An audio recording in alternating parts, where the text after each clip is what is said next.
If you've just been diagnosed with prostate cancer, it's likely you're feeling a little bit confused.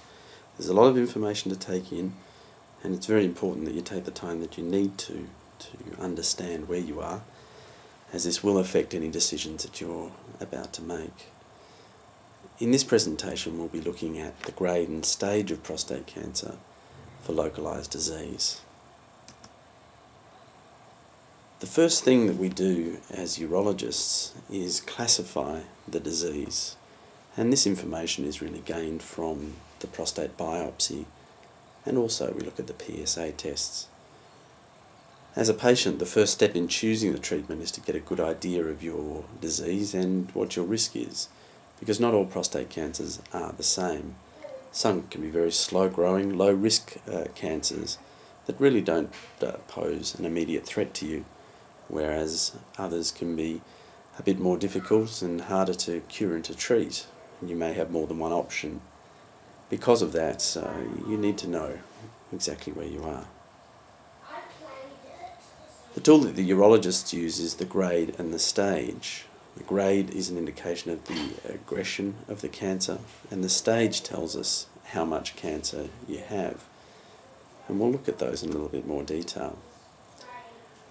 With grade, the Gleason grading system is used, and this is basically a system where the pathologist looks at your core biopsies under low-powered microscopy.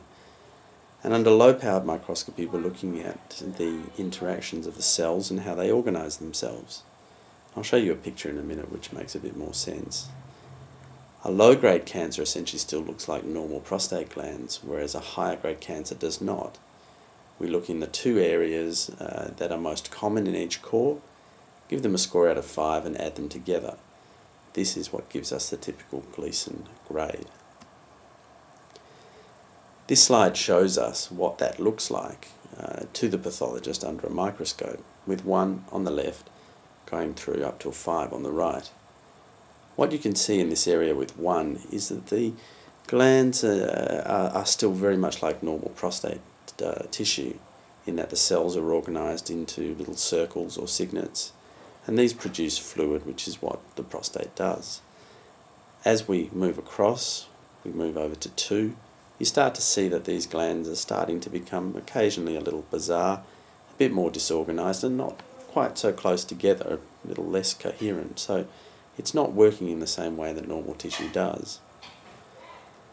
Gleason score 3, again more bizarre cells, different patterns, and again less like the original tissue. What you'll notice though when we move across to 4 and to 5 is that these cells are no longer organised in any recognisable way to a functional prostate gland. And this is very important because it's the presence of the grade 4 and 5 disease which makes a huge difference in terms of your risk.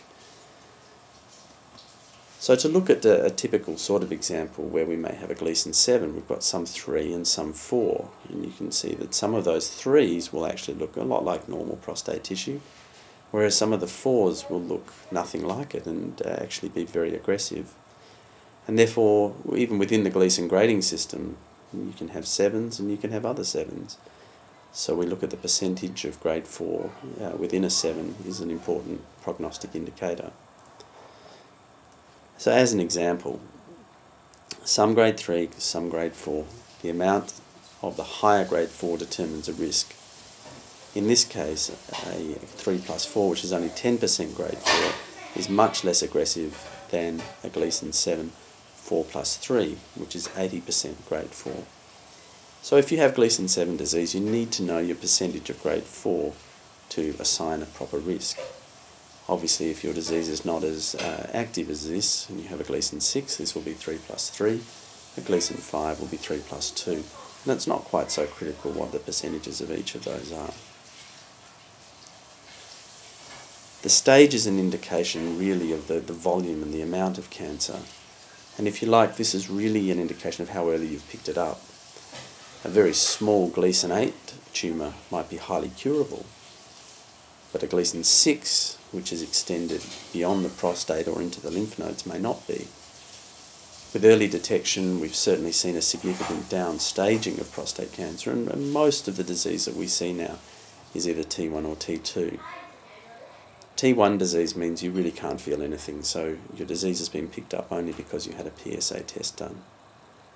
T2, you can feel a lump, and in some patients they also have an abnormal PSA. T3, an irregular lump is felt, and usually this signifies more advanced disease and larger volume disease, a disease that's starting to get outside of the prostate and may not be curable by surgery.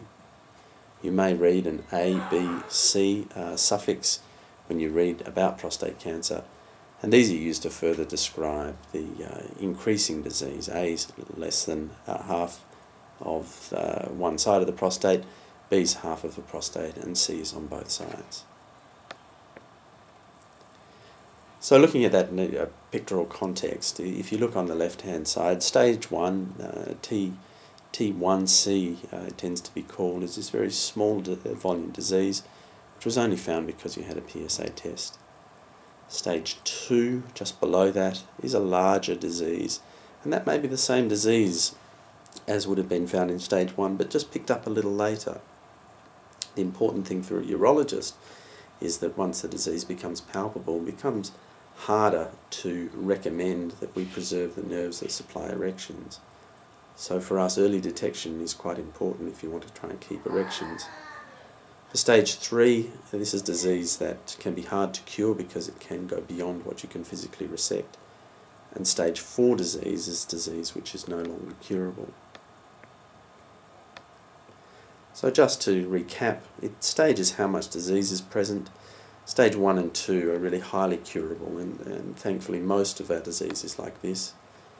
Stage 3 disease, some of these are curable, and you need to discuss with your urologist if you have stage 3 disease whether you would be suitable for surgery or radiotherapy, and this depends really to a large extent on the grade of your disease and what your imaging might show.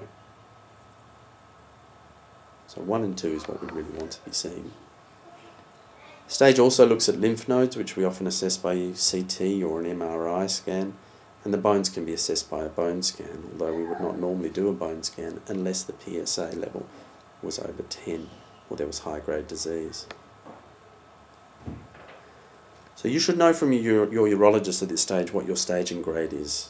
You should have these 2 bits of information written down as a number for grade, and if it's a 7, a percentage of grade 4, and the stage as something like this, a T1C. And stage and grade are then used to assign your risk, and with this information we make a plan for your treatment, and those decisions may be whether we'd recommend surgery or radiotherapy, whether we would look at sparing the nerves or have to take them, whether we'd be able to preserve the bladder neck which connects the prostate to the bladder and therefore reduce your time of incontinence after surgery. One of the tools that are used are nomograms, and you can use this information together with your PSA level, get a rough idea of your chances of success with treatment, looking at the success that other patients have had before you. These are available online at nomograms.org and can be a useful reference point for you, but I would caution that you must discuss the outcomes of a nomogram with your urologist to really get the most output from them. So I'm going to end there, and the next podcast is to look at your treatment choices.